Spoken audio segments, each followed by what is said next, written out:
What is up, YouTube's Mountain Man Magic, and we're here to talk about the Challenger decks for 2020. Now, these are the out-of-the-box, playable, standard competitive decks that you can play at your LGS, at a Friday Night Magic type of tournament. They're good. Like, since introducing this product, Wizards has had a pretty high bar with these, with them having high value and high power in a pretty affordable, self-contained little package. With 2020 being no exception, I think Wizards did a really good job this year, but I'm assuming you're here because you can't just pre-order all of them. If you can, thanks for stopping by. Please like and subscribe and check out my Patreon link in the description.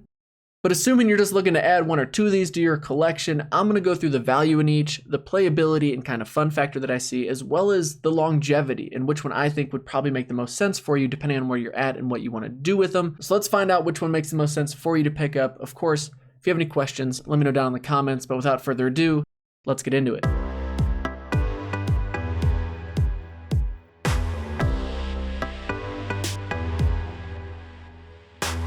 Now, the first place I think most people's minds go is to the value in a product like this. And before we jump into each deck, just take a step back and realize all of these prices are going to go down, at least in the short term, because of this idea that there's going to be a now mass supply of cards that were previously in high demand or in short supply, or both. So that's always going to drive the price up. Then when they show up in a Challenger deck, that drives the price down. I'm not super confident that a lot of these prices are going to stick, but I think there are a couple decks, which I'll touch on, that the price is probably more consistent or a safer purchase if that's going to be your top concern. So looking first at Allied Fires, this is the Fires of Invention deck, and we can look through it and see none of these cards are worth even above $5, really. The only exception being Kenrith the Returned King, which to me is super interesting to see a buy a box promo in a supplemental product like this. But then if we go through the rest of the deck, we have Narset. It shows up as $10 because we have a playset of it. So there's a lot of these like $1, $2 cards. Ugin, I guess that's a $4 card, not too shabby. We get the board clears, we got the removal like Time Wipes. But really, we're not seeing a ton of value, and Allied Fires is definitely the lowest priced, or I should say lowest value deck of the four. Pretty straightforward. I think Allied Fires is probably my least favorite, but it is a great one to pick up if you've been playing it on Arena, you've liked it there, and you just don't want to try and track down all these cards or trade for each. You get a playset of Fires of Invention, you get a lot of these Planeswalkers. If you like it, pick it up, but if you're looking for the value, this is not the one to go with. The main money card or the most valuable card is the Steam Vents. So I guess Shocklands are always good, you can't complain about that, but even still, like, would I spend $25-ish on this deck if all I'm hoping to really use after I play with it is the Steam Vents? Probably not. Then moving on to Final Adventure, what's really nice about this deck is that we get the money card in Fabled Passage, like that's our top tier valued card. And Fabled Passage, I think, is the line in the sand that Wizards has drawn when it comes to the fetch lands they'll print into Standard, is the one that fetches the basic. I also could see this being the card that shows up in Commander Precons, although I hope Prismatic Vista also shows up. But this to me is going to be the money card that shows up in multiple products. I also don't mind seeing it here though, because it feels like a card that you're never going to have too many of. So if you like the Final Adventure deck, if you like that Golgari game plan, you're going to be getting cards that you're going to use well beyond Standard, but also in Standard for as long as it's legal. Other cards that are worth something, Knight of the Ebon Legion, Murderous Rider, we get a couple copies of. Vraska Golgari Queen, I had no idea was a $12 card.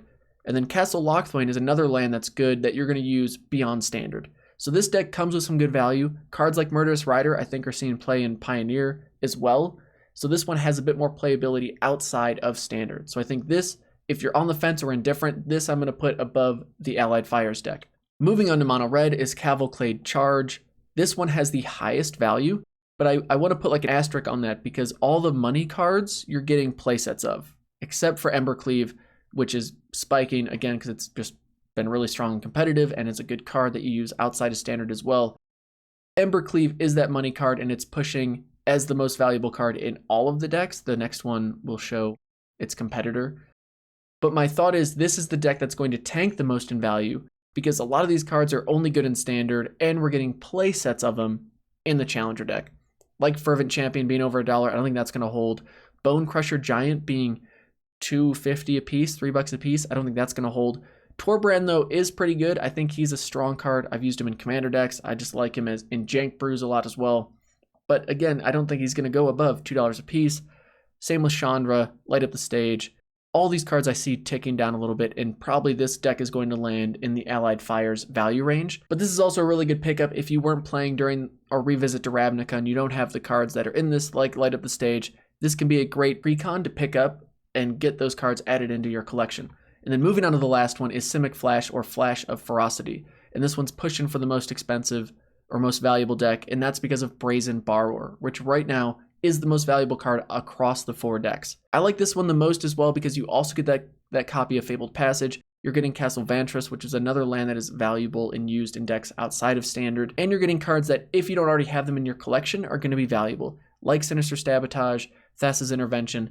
And I like Nightpack Ambusher. It's a card that's really only good and shined in Standard, but this is a card that you need a playset of to play this deck, and you get it in this Precon. The reason I would probably put this as the top choice if you're focused on value and longevity is because Brazen Borrower is being played outside of Standard and seems like it's a good card to have for Standard, Pioneer, Commander, whatever. This is a money card for a reason, as well as getting the copy of Castle Vantress's and Fabled Passage, the Temple of Mystery. This is probably the most value focused, and I think the one that will retain the value the longest moving forward. But as we can see, each of these is well beyond what I'm expecting to be a $25 to $30 price point for these Challenger decks. So to summarize my thoughts from a value standpoint, I think each deck, it has enough value where you're not going to regret buying any of them.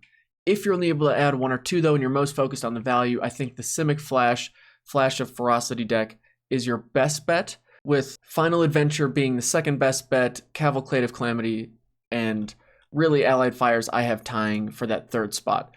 What I'm going to say though is if you can only buy one and you're not quite as worried about the value and you just want the one that's the most fun, then just buy the one that's the most fun. If you're not sure though, I'm going to go into the gameplay of each now, and I'm going to borrow Wizards of the Coast video that Gavin helped with. Let's just go through that. First, with the Fires of Invention deck, which helps us cheat out cards like Planeswalkers because they provide a ton of value and help us keep a board presence. Then we can also use the removal in this deck to keep our opponent from stabilizing against us, use Narset to find our ultimate win conditions, which are Ugin and Sarkhan.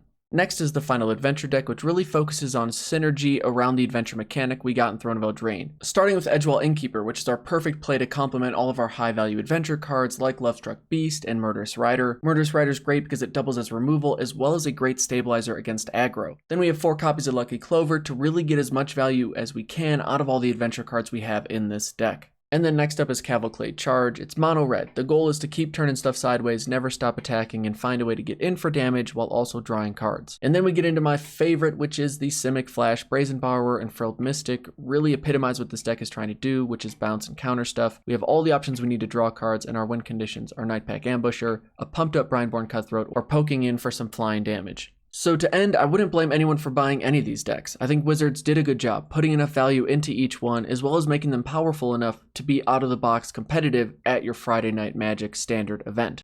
I also appreciate that there's a Challenger deck for each style of play. If you want the control type of game, you have Allied Fires or Flash of Ferocity. If you like the mid-range type of decks, Final Adventure is a great option. And if you just want to be super aggro, Mono Red is there as your best bet. And to reiterate my earlier assessment on the value, I do think Flash of Ferocity is the highest value one, Final Adventure being second, and then Allied Fires and Cavalcade Charge tying for 3rd. But let me know your thoughts. Are you going to pre-order all of these, or are you only going to pick up 1 or 2? Are you going to buy it at your LGS? Are you going to buy it online? And if you're only going to get 1 or 2, which ones are you going to get and why? Love to hear your thoughts down in the comments. Hope to see you there. If you're going to buy online, I'm going to recommend Card Kingdom because they sponsor the channel, and I can't thank them enough. They really are amazing and a great organization for players and content creators alike throughout the Magic community. Thank you to my patrons for supporting the channel. I can't say it enough. Y'all are awesome. But with that, thank you for watching. We'll see you in the next video. Take it easy. Peace.